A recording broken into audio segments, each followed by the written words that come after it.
Har'a Abdiisaa wajjin iddoo bashannanaa oole jechuudha. Guyyaa har'aa jechuudha. Ashamaa akkam jirtu hordoftoota kabajamtoota chaanaala kootii kan biyya keessaa kan biyya alaa bakka jirtanitti nageenya keessanii baay'ee kan jirtu kan obboleettiin keessan nagaa guutuun qabaatan jecha. Egaa hordoftoota kooyi har'a Abdiisaa wajjiniin iddoo bashannanaa jechuudha. Iddoo bashannanaa ijoolleetti taphatanii baay'ee das nama jedha jechuudha iddoon kuni.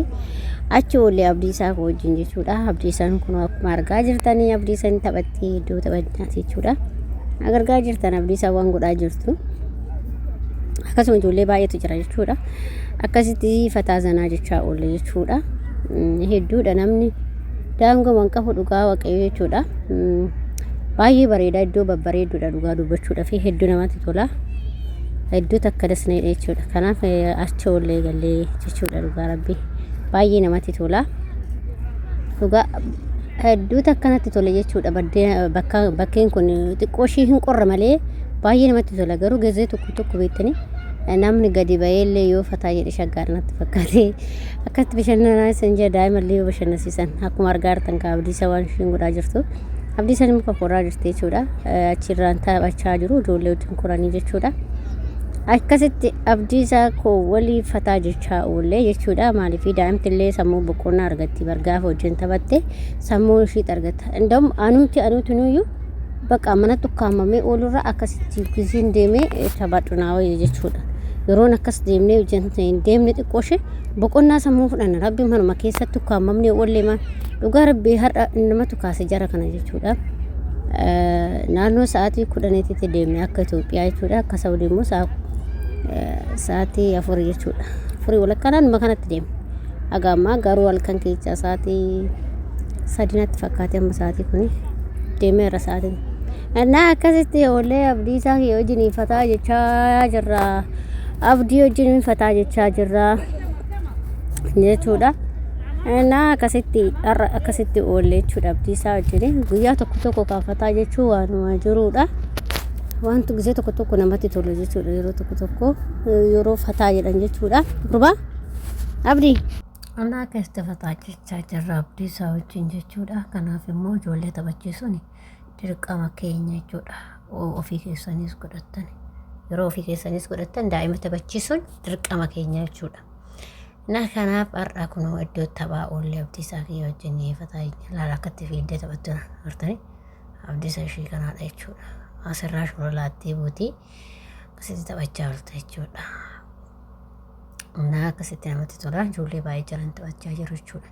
Yeroo isinillee gaafa deessan daa'ima keessan akkatti bashannansiisan amma baradhe gaafa galee fi kiyaas daa'ima guddee dhugaa waaqayyo akkatti ishee bashannansiisa jechuudha. Iddoo bashannanaa geessee maaliif sammuu gahaa argatte ibboo edaan nuti dhoqqee harree guddanne isaan akkanatti guddatan warri biyya alaa jechuudha kaa.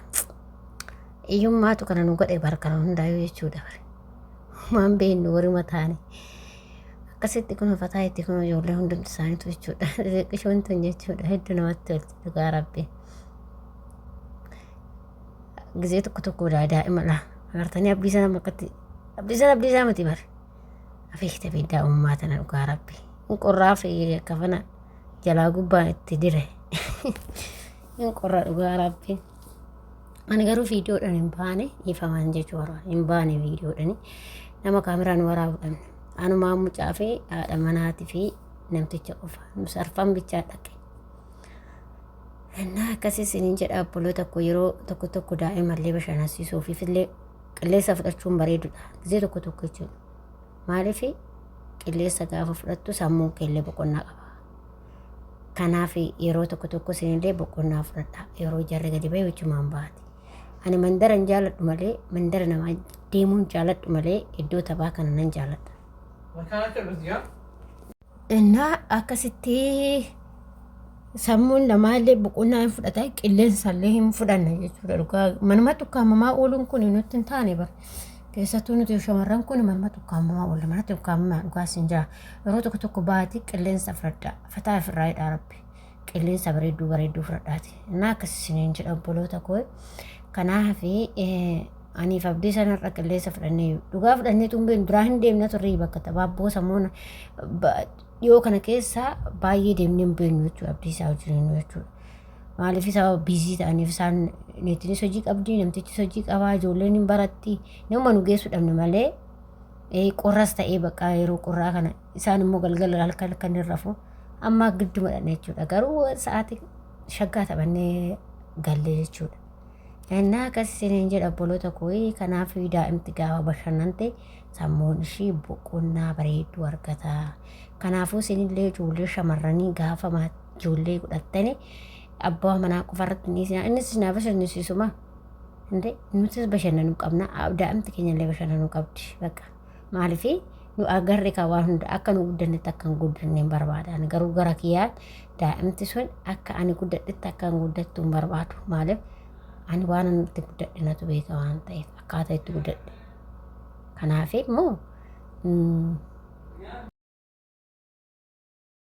gochuun dirqama keessan jechuudha keessattuu ijoolleen biyya ormaatii galle kun jechuudha maaliif barannee jirra waan ta'eef akkaataa daa'imatti bashannansiisanii akkasumas sammuu teenyallee boqonnaa akka isheen argattu ta'uu qaba.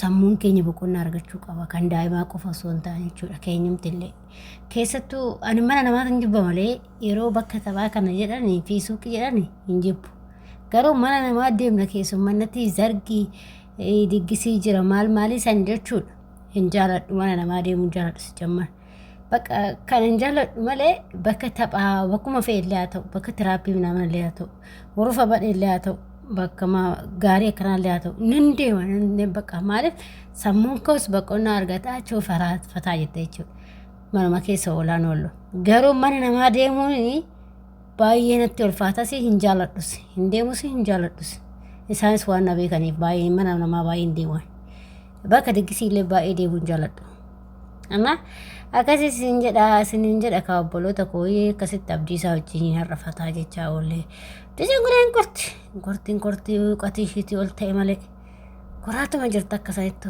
faayidaa ammaadha. Ani dhaqqee hareen guddadhe isheen akkatti haran ishee eenyee akkatti seera re'oota biyya keenyaa insaatti.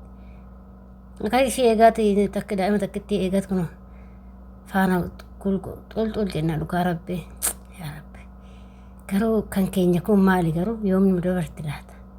Inni akkasiin jedha obboloota koo warroonni chaanaala kiyyaaf haarawaa taata sabskraayibii gochuudhaan maamila keenya ta'aa ittiin bu'aaraa galatuuma ulfaadhaa viidiyoo walitti himutti. Bye bye.